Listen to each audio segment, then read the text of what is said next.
103 days ago, I started 75 hard, and today I've finished over 100 days of 75 hard.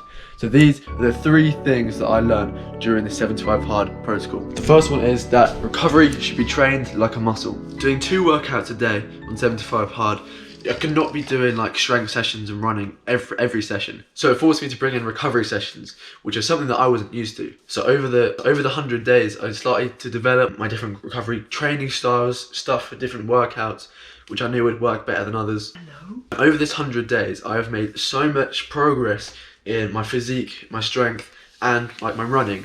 And I put most of it down to the recovery, because the training was kind of the same, and that's like already quite a high level. But the recovery, leveling the recovery up, has just completely transformed everything. Focusing on like nutrition side of the recovery as well, adding more salt into my diet, natural salts, that is, just through water to replenish the electrolytes I've lost. Also just like doing a different like shower protocol, so going hot, cold, hot, cold, hot, cold in the shower. Many different stretching types and different types of runs as well.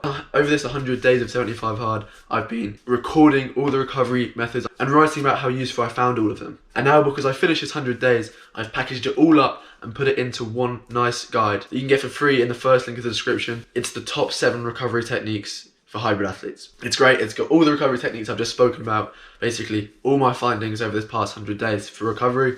And it's got the pros and cons of each one, making it really easy for you to implement into your training and apply it to different workouts. And that is because recovery should be trained like a muscle. Honestly, I can't emphasize enough that recovery has completely transformed the way I perform mentally and physically.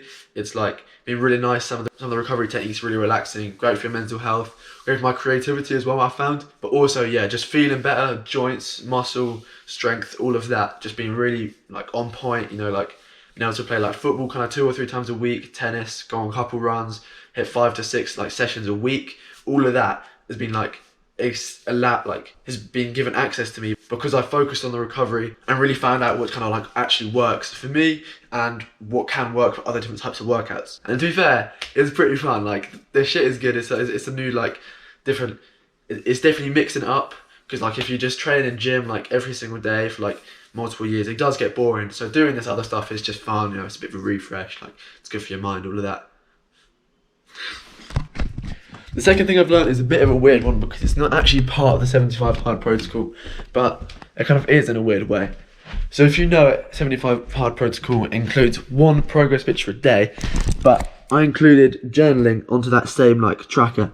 And I've been journaling for the past 100 days, and I've tried out journaling before, but over this past 100 days it's like been absolutely incredible. Before, I'd mainly just tried things like gratitude journaling, which worked for me at the start, changed my mindset to be more positive, you know, like thinking about the good things during the day. But I stopped that for a while, and now I've recently just picked up journaling again, with no limits, with no like barriers, or this is what I should be writing about, and that kind of thing. And some days it was like 5 words, it was like, I don't know, like a random thing, but some days it was like a full page, tiny handwriting to fit as much as I could. But allowing myself the freedom was really liberating, and I learned more about myself because what I was writing was authentic, it wasn't forced, you know, it was just kind of like going off feeling, which is quite nice. And I feel as a creative as well as an athlete, that's a really good way to learn about yourself, learn about like the things you create, because at the end of the day, artists journal through their work. They journal about themselves in the work. They put a little bit of themselves in everything they do. That's just what creators do, as you probably know. But this journaling has just been really good. I often do it at the same time, so just before I'm about to go to bed. And I don't know, but something about that time is always like, I'm really reflective, which is nice. It's just like thinking about stuff about the day, trying to take lessons from the day. Like just small things, you know, just like trying to improve like little things every now and again. Like small improvements, that's kind of what we're going for. And it's really nice because I can look back through the journal now and read like lessons, and I've kind of like developed them further. So it's like, or maybe like 60 days ago I would have got like the first part of like a mini lesson, and then like a couple of days later the second part, and now like even later I've kind of got like a third part, and it's starting to like wrap up the whole plot line. I don't know if that really makes sense, but it's just really nice, and it's kind of gives me clarity about things which are going on, trying to learn about them, trying to understand kind of why they're happening to me. And like I believe that everything happens for a reason, so trying to look back through things which have happened and trying to understand why and how that can kind of like impact my life, and how I can use that to kind of make my life better, you know, like try and make myself happier, live better, live for success, that kind of thing. So it's really nice, it's really refreshing, kind of just being able to like leave the day in the journal, and then I sign off every single day with a W as well. So now I have 100 days of W's, because if you know about the concept of stacking wins, it's really nice flicking back through the pages, because every day was a win, which is ideal. So it's just like really nice, summarize that whole day up in a win. It's pretty damn nice. Now for this final tip that I learned on 75 Hard, it's all about trying something new. For a long time in my past, I was the kid who would never try anything new, just stick to what he was good at, which wasn't much, but just stick to what you kind of knew. You know, I wouldn't try anything new on the menu, wouldn't watch any new films, you know, I was just watching the same kind of stuff. And then I changed, like I made a big change, and then I kind of sat on that change for a while thinking like, oh yeah, I tried new things because I tried the gym, like one thing pretty much. And then I was like in the routine for a long time. And now I kind of realized that you go through different seasons, and I'm not talking about winter or like all of that kind of shit. I'm like talking about breaking down in these seasons. And I think 75 Hard, that like period of 100 days was a season, and now I'm moving on to a new season, which is like the summer season, and I'm getting like a new program for that. I redo my whiteboard, which is kind of like a reset for me. It's like a new protocol, new season kind of thing. And that's something I learned during the 75 Hard, was trying new things, going out of the ordinary, you know, doing new kind of extremes to kind of like reset and get new things into your routine. So when I first started the 75 Hard challenge, I was thinking like, oh, how can I just eat? I can easily add these things in, like the extra things into my list, like most of them I already do. But then I was thinking about it more, and I was like, but that's not really going to change me. That's not going to like benefit me as much as if I kind of like restructured a lot of things, looked at the things like how can I do them better. I'm not just going to stick reading like at the end of the day.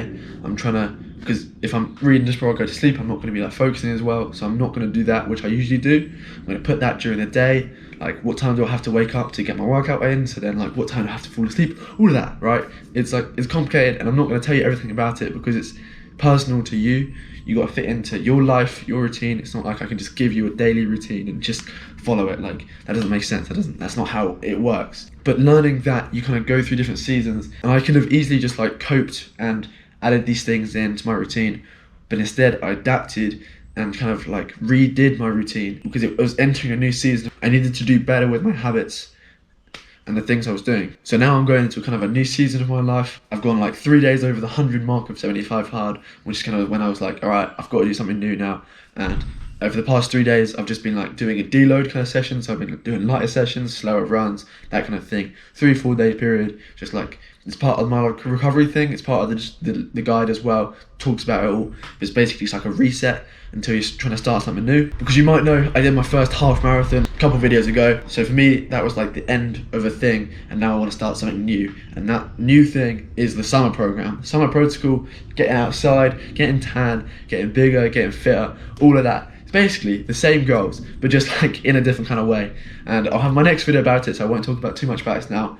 But my Shred summer program is like something I'm focusing on, I'm building right now, and I'll be talking about in the next video and how I'm going to achieve everything I'm kind of trying to achieve for summer in that next video. Because as you can see, it's kind of getting a bit brighter now. You know, the sun's coming out a little bit to get in there.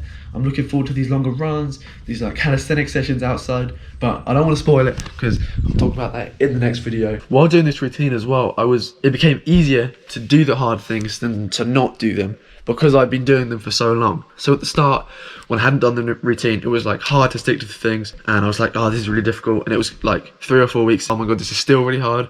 Everyone says you should have adapted by now, like it should get normal. And I was like, oh my god, maybe I was just like, I'm just doing the wrong thing, too extreme, whether it's just like not right for me, all of that. But now I'm at the place where it's easier to do the thing than to not do the thing. So if I'm like going through all of this kind of stuff, it's like it's easier to have a high protein meal with whole foods than to not. You know what I mean? Like it's just happened, like exited the norm, and then I just like built up the new cycle, new routine kind of around these new things, and it kind of just like became part of my DNA that I kind of did these things, which is awesome because they made me feel amazing, which is really cool.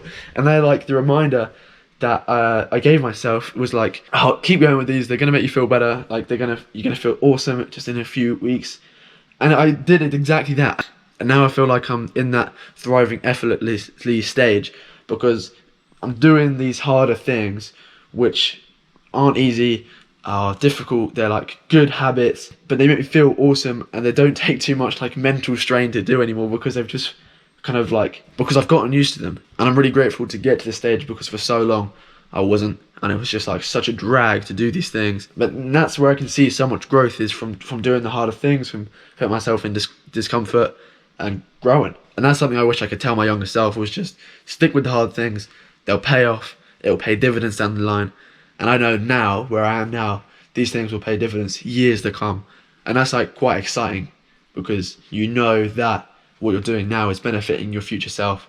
So when you kind of get to that future self, you'll have me now to thank for, which is kind of weird. And it's a nice way to kind of like express gratitude to yourself. And that kind of gratitude journal from earlier, like that's kind of the mindset that I've got into now, is from doing that, is just like really wholesome. I think it's like you're just like grateful for your younger self, because that made you yourself now, and all of that. I don't know, I think it's just really quite sweet, which might be weird and you might not get it at all, but I think it's just like nice, you know, express gratitude for yourself, build a better future for yourself, build a better today for yourself as well, and then you just live better, aim to achieve all your goals, all of that. It's lovely. Have a great day. Thanks. We're motivating the doers here. Come on, we're making stuff, we're bettering ourselves. Let's go. Thanks for watching. See you in a bit.